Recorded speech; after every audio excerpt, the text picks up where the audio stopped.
Okay, good evening. It's late. It's like 11:30 my time. Welcome to the Hurley Investments Financial Services Commentary for March the 13th, Tuesday of 2018. I was going to have this earlier, and it looks like I'm going to be switching my times to probably just after the market closes on Tuesday. I'm finding out as kids are in high school sports or some of those sports that my daughters are in, it's becoming a little bit difficult to have my midweek commentaries for my financial services commentaries here at around 6 o'clock. So I'm going to do what I can to make this work for everyone. I have two things I'm going to go over today, but I first want to go over what's the difference between institutional and speculation. And yes, this is an interesting blog site from the Armstrong training. It was a question they received: what makes your institutional advice so dominant? Well, it really doesn't. But they do understand institutions versus speculation and market moves. The first thing I want to point out to you, and it's pretty simple to see or to understand, so to speak. Take a look at what they say about institutions cannot be flipping their portfolios back and forth. They are 100% right. Institutions have to have their buy and sell orders placed long before a one single day move. Institutions are not sitting here and making decisions on, well, what's the Fed going to do? How's it going to do this? How's it going to do that? It just doesn't work that way. In fact, a couple comments: they're not interested in what the Fed will do next week. They cannot react to short-term swings. What else are they going to say? It's pretty interesting because they actually rip on funds. They chew into funds where all a fund can do, or 99% of all these self-proclaimed analysts have never traded size. They look at the market from a short-term trader perspective. They don't understand how to strategically place the portfolio based on what can happen here in the near future. I need to give some props out to Michael Verdon. He studies bonds more than I thought anyone other than myself. And then I found out, well, he studies them even more than I do.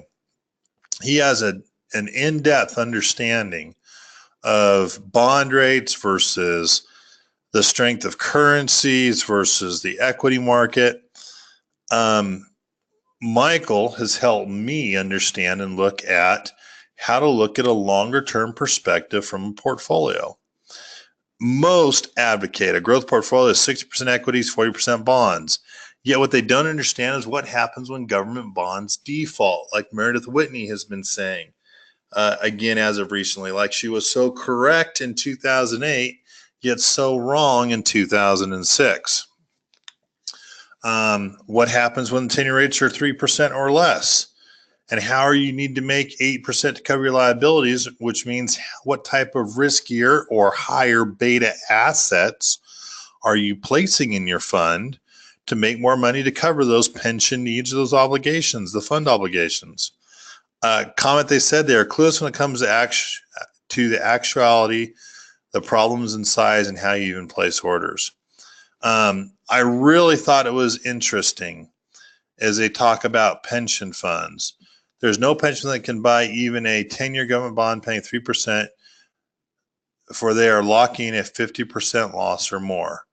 If you haven't played the big leagues, don't bother. How your hedge is strikingly different from speculative trading.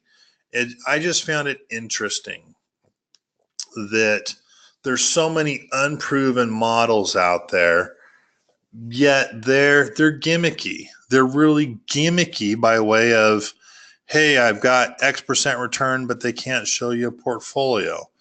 You know, be careful of all the garbage that's out there by way of, hey, this is, you know, someone's got X amount of return. They say they've got X amount of portfolio. They're doing it with real money.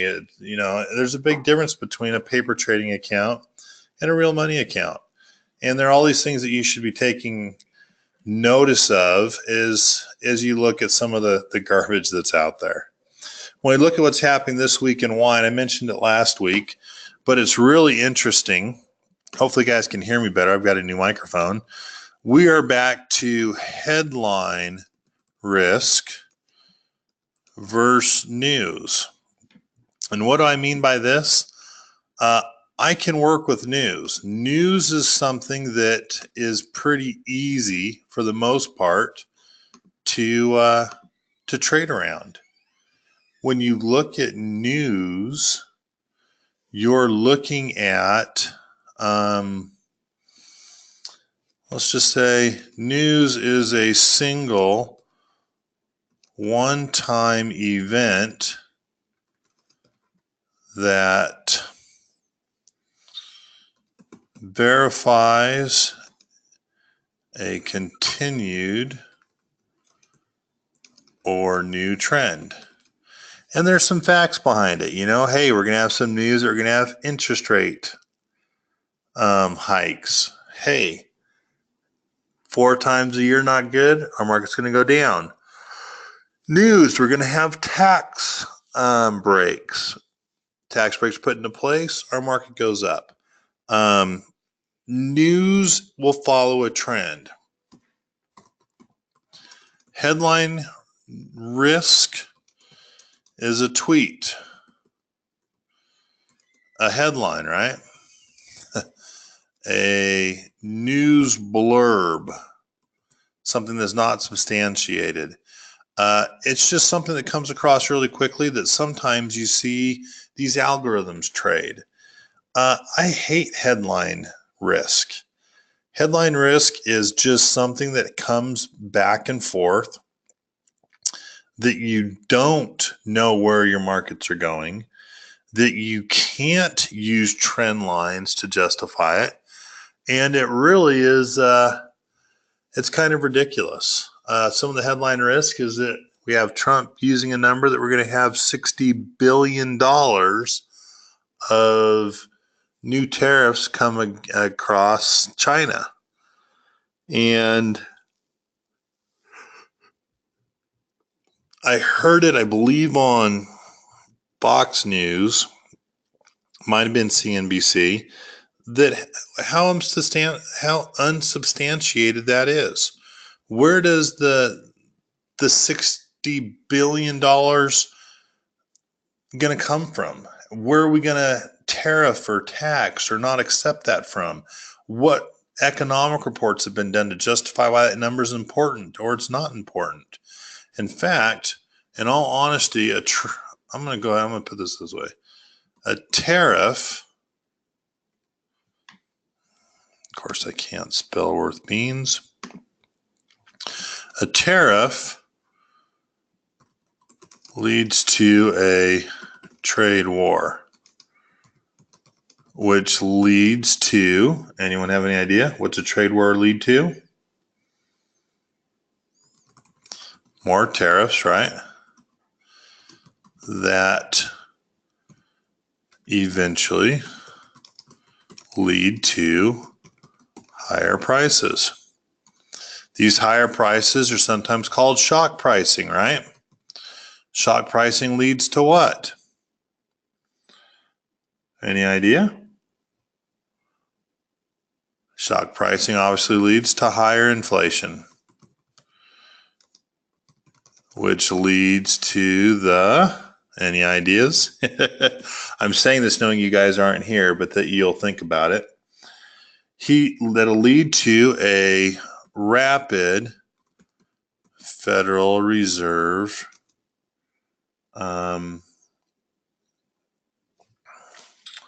I wrote it down here. Federal Reserve interest rate hikes, which leads to even higher costs and borrowing. Can you see how it circles around each other? Well, but if we have a trade war and we no longer buy a trade deficit of $100 billion, hey, we just saved ourselves $100 billion. That was President Trump's comment this week.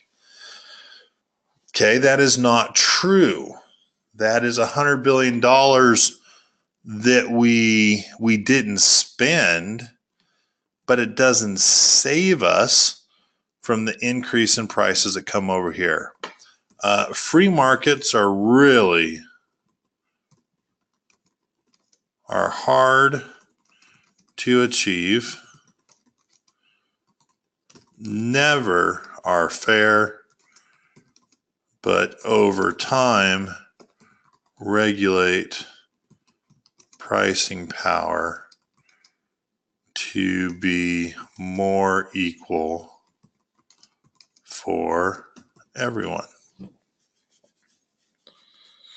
Doesn't make it cheaper per se. It will make it more equal overall. Well, Kevin, can you explain that to me? Well, in NAFTA, we're able to move some of our stuff tariff-free, but we went for a lot of labor to be used outside the United States. Why? Because it's cheaper. I gotta believe, and this is so not fair to say, but I gotta believe that for all intents and purposes, automobile companies, Walmart, simple manufacturing can be done by, for all intents and purposes, slaves, child labor, people that have no choice on how much they have to work, nor the conditions that they have to work. The people that are working in these sweatshops and factories are literally slaves to the owners of the business. It has no bearing whatsoever on skin color. It has to do with economic status and economic ability, what they have in front of them to be able to make a living, to provide for a family. And it's, let's just say the U.S. has exploited the ability to pay or to give an increase of money to certain areas. We've exploited our reserve currency status. We should have, to a certain degree, on reserve currency status, but I do believe companies probably could have done better by where they found their labor and or the cost of goods to create the final products that they sell. It's disappointing. We are doing a better job on rights, but we have politicians trying to make these changes, and the changes really need to start at a high corporate management level to really work over a time period. It's I'm getting back to headline risk. Impossible to really. I think it's impossible to see trends when it comes through the headlines. With that said, where our market's going to end this week, I definitely think it's going to be lower. And my reason why come right down to our charts. We are technically now below the 200-day level. We might be still technically bullish. So we are technically bullish still, but past below the 50-day, excuse me, I said 200, 50-day simple moving average, which means as I look at our chart, we'll probably go down and test 24,000, 24,500 again before I think we'd go up and test that 26,000. If we pull a look at the S&P, we are still technically bullish.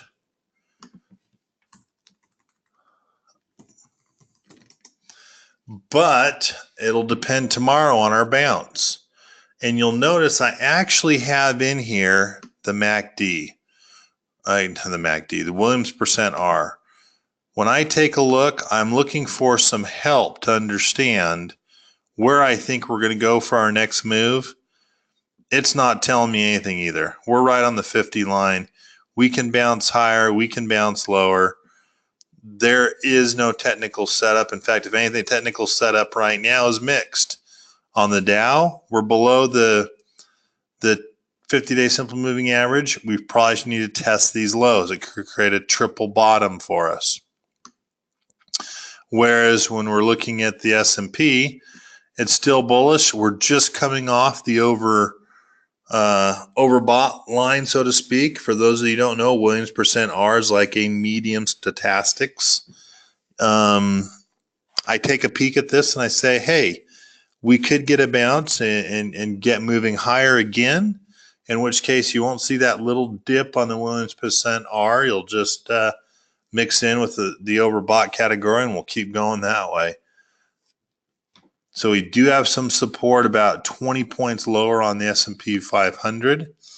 On the NASDAQ, we are also still bullish, but we do have a way to come back down, about 250 points where we could come back down.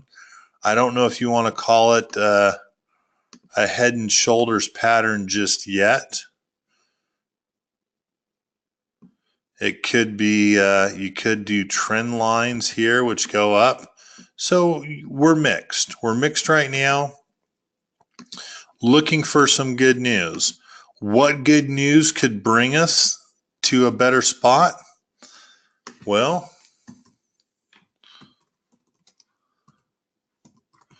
Larry Kudlow as the new Secretary of State could really move our markets higher quickly. Getting some of the 38? I think it's 38 it's 38 ambassador. I don't know the correct term, but I think there are 38 spots not filled by the president, 16 assistant spots, and something else. We just need to see continued progress for movement forward. With that said, earnings for this week, we don't have a whole lot. There's nothing that really is jumping at me. I still think we're going to have a down March. If I take a look at my chart, right? Started at 28.25. If I think we're going to be down, 2-3%, we're probably going to be in that 27.45 range. We might finish the month. Ooh, that was February. We started March at 27.25, so we probably might go down and test the 200-day in regards to where we would finish the month, and that would be more of my expectation. All right, earnings. Nothing that I really wrote down for today. I noticed C-Trip for Wednesday, Triple D, the processing company. I don't know if Dollar General is what I have down. Genesco is there. Shield, Sears, right? Adobe, and Broadcom. Kind of interesting. Tiffany comes up on Friday, so not a whole lot there. Tuesday, by way of our core PPI, CPI, it's kind of what's going to run us right now, but the short answer is small business optimism was up to 107.6, above the 106.9 expected. Tax breaks are going to help us out. For Wednesday, we have retail sales. We have retail X transportation. We have the PPI, obviously the core PPI will follow, and business inventories.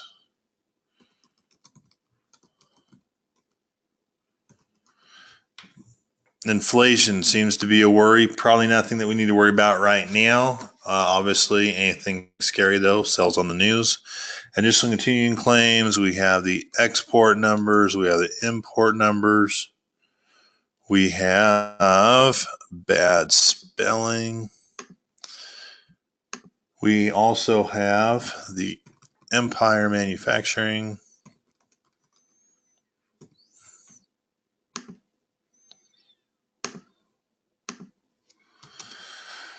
We have the Philly Fed numbers. Boy, Thursday's really loaded up.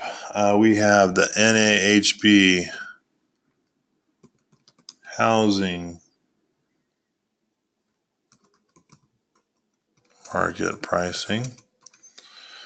We have net long-term tick flows, and we have, that's it. And then on Friday, we get more into the housing numbers, housing starts, and building permits. Don't forget we get our JOLTS numbers that come through. So not a whole lot that's going on. In fact, more often than not, it's next week when we're looking at the FOMC rate decision meeting. So not only are we going to get through, we should say options expiration, right? Options expiration on the 16th is our third week. So we do have options expiration. Don't forget that. After options expiration, you might not see a lot of buying in on March Monday or Tuesday. You are probably going to see no rate hike.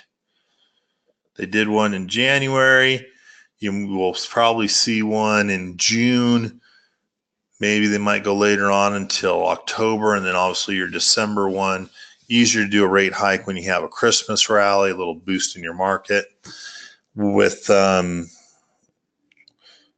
said, it's just something to keep aware of.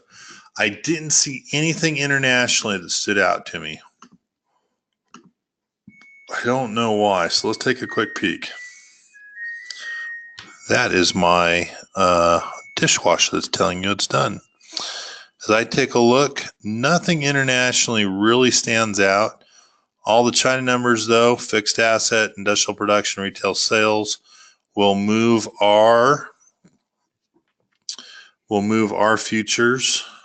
But as I take a peek right now, Shanghai is down 22.8, down 0.69%. The Nikkei is down 0.82. The Hang Seng is down 1.38. Usually when they're down, our futures aren't bad. Futures are down 42, 6 on the S&P, 27 on the NASDAQ. It might be, it'll be interesting to see what happens.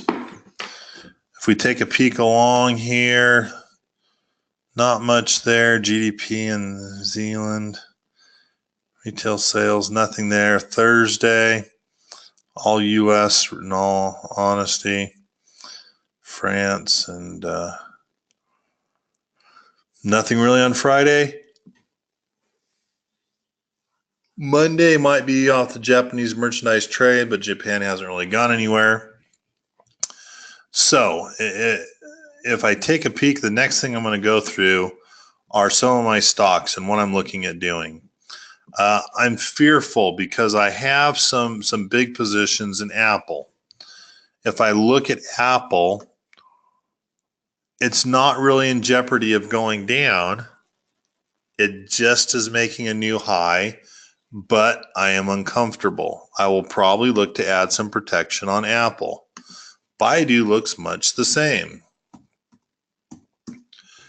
Baidu, strong level of support at 250. Kind of down, finished just below support at 260 today. 50 days still sits at 246. Looking at tomorrow, think I'm going to add some protection on Baidu pretty quickly. Disney, not really doing well on Disney. Disney's falling back down. Can't get above the 50-day. Need to look to see if it's going to break the 200-day. That could be a big one to get some protection on Disney pretty quickly. Visa's doing okay. Need to pay attention to it at 121. Ford has done extremely well. Kind of impressed with Ford. But Ford is touching and almost looking at a 50-day crossing below the 200.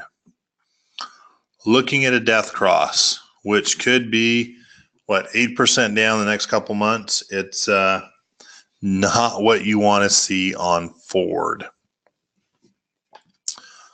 What else are some of the things that I trade that I could look at? Under Armour. Looked at Under Armour as it made a run up to 18-ish. I put at 18, I put on short calls for a 66-cent credit. Bought in at 16.66. Have a cost basis down at 16. Broke the 200-day today. One for that I need to watch tomorrow as well. See if I'm going to have to put some protection on that. What else could I look at? American Outdoor Brand Corp. Not really going to get above. It doesn't look like it's going to get above 11. Probably need to let it run up to there again tomorrow, and I need to add some protection because it can't get above the 50-day simple moving average. I'm just looking at a lot of my positions. I didn't do anything today, but I'm looking at having to add some extra protection in the near future. With that said, well, nothing held the way I thought it was going to today. So I'm not even going to try to guess in the near future. I do have a couple interesting, so I should say, looking to add protection. I do have a couple interesting articles. One, Trump shaking up the market for now, but only on trade wars could bring a big sell-off. Obviously, for someone that is judging his presidency on how well the stock market goes up, maybe he should learn a little bit about this. Very interesting article. It really explains the issues today in regards to the Broadcom, Qualcomm, never going to happen for the merger, blah, blah, blah, blah, blah, just to get them to understand what happened today in the stock market. Stock market nearing all highs, but we're at cheaper prices. It gives them some information on why and how we can move farther or even at a higher price. It really comes down to the PE and the valuation as a whole. And then we had our last one, a longtime tech investor, Paul Meeks, warns a correction could happen anytime. You know, I would say, duh, we've probably been saying that for 2 years, but it really comes down to how 6 to 8 stocks are making up almost 40% of the total growth or movement in the S&P 500. It's when you see that kind of movement that things are just a little out of whack. It needs to, we've just gotten too far too fast, or the market's gotten ahead of itself. I appreciate you guys letting me miss today. I will give everyone an email, but it looks like we might be doing this at 2:30 next week. And and I'm just going to go from there, seeing on what I need to do. I appreciate you guys' patience with me. I will get this posted as soon as possible. You guys have a great week in this volatile market. And yes, I'm looking to protect as soon as possible. You guys take care. Have a good night. Bye-bye.